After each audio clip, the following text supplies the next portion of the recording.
It's feeling like we've been transported back into the 90s, because Mario vs. Sonic is happening again.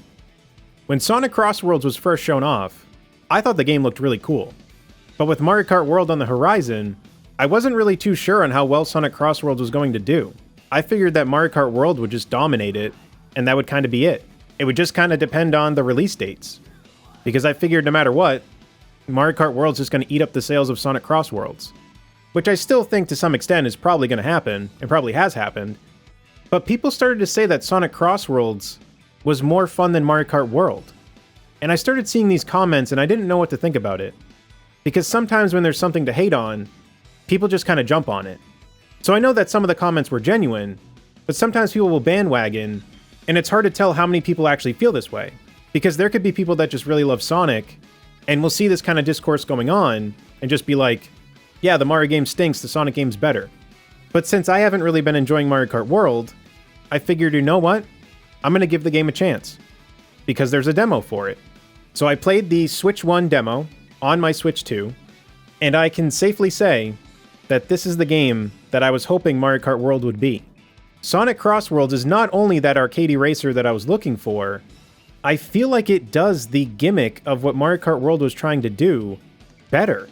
Because in Mario Kart World, you drive on these intermission tracks that, to me, feel like a road trip you would take to go to the gas station or the grocery store.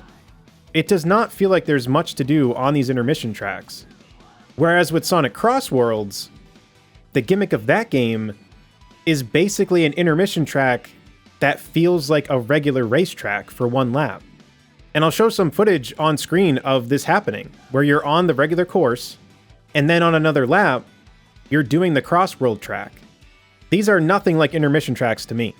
So it feels like they did the concept that Mario Kart World was trying to do better. Mario Kart World does have 32 tracks, while Sonic Crossworlds has 24, but I would take that trade-off, because Mario Kart World has hundreds of intermission tracks, but I feel like they're kind of bland and boring, while Sonic Crossworlds has 15 intermission tracks, if we want to call them that, because they're called Crossworlds in Sonic Crossworlds, which makes sense. But they have 15 intermission tracks that feel like something. They're not just a random straight road or just a road with a couple turns. They just feel like a regular lap on a course.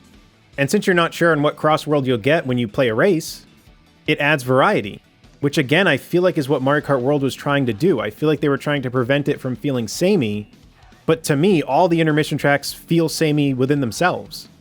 Whereas these Crossworlds feel different, and you don't know what Crossworld you're going to get when you're doing a track. The other thing that was kind of keeping me away from wanting to try this game was I wasn't sure if I really wanted to learn a new racing game this quickly after Mario Kart World. But I got the hang of this game super quick.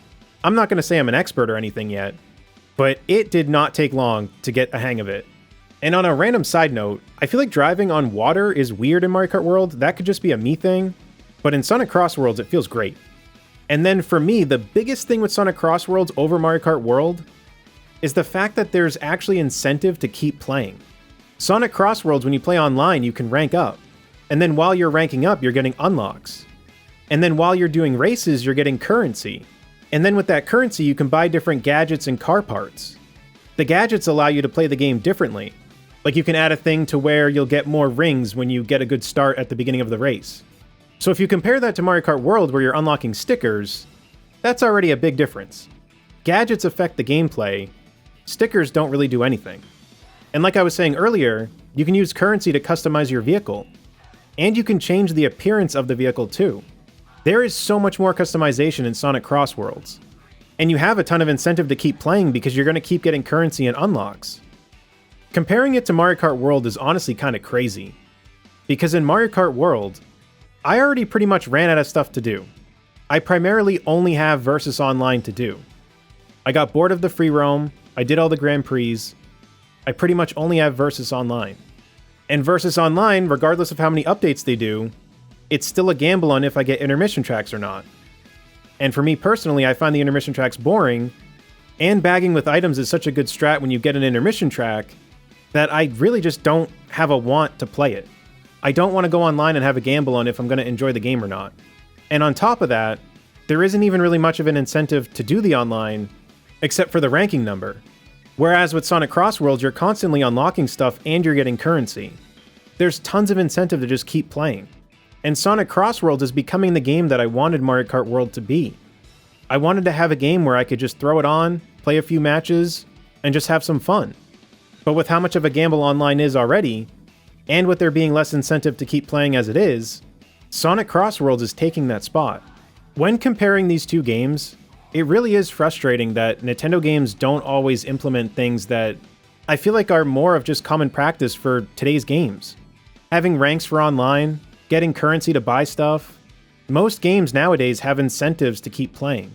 Mario Kart World, to me, really does not have incentives to keep playing. And you could argue that you're just supposed to play a game to have fun, but having incentives makes it more fun. And it gives you a reason to be like, oh yeah, maybe I do want to play that real quick and see if I can get this thing or this unlock or whatever it is. And I'm not making this video because I'm having fun trashing on Mario Kart World. I really wanted Mario Kart World to be good. I wish I couldn't even trash on it. I was so hopeful for Mario Kart World. And for a launch title for a brand new system, I was expecting a lot more than what we got. I ended up buying the Switch 1 edition of Sonic Crossworlds and I'm playing it on the Switch 2. I'm pretty sure you can just do the $10 upgrade later. I think I saw it on their website. I'll put it on screen if it's there. But I'm just more of a console gamer. I could have got it on PC, but I'll play it more on console. But I genuinely do feel that Sonic Crossworlds is what I wanted Mario Kart World to be. And I arguably think that Sonic Crossworlds did the gimmick of what Mario Kart World was trying to do better.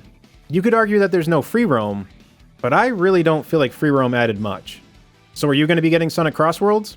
Do you think it's better than Mario Kart World? Let me know in the comments down below. If you enjoyed this, leave a like. Feel free to subscribe for more. And until next time, I'll see you all later. Take care, everyone.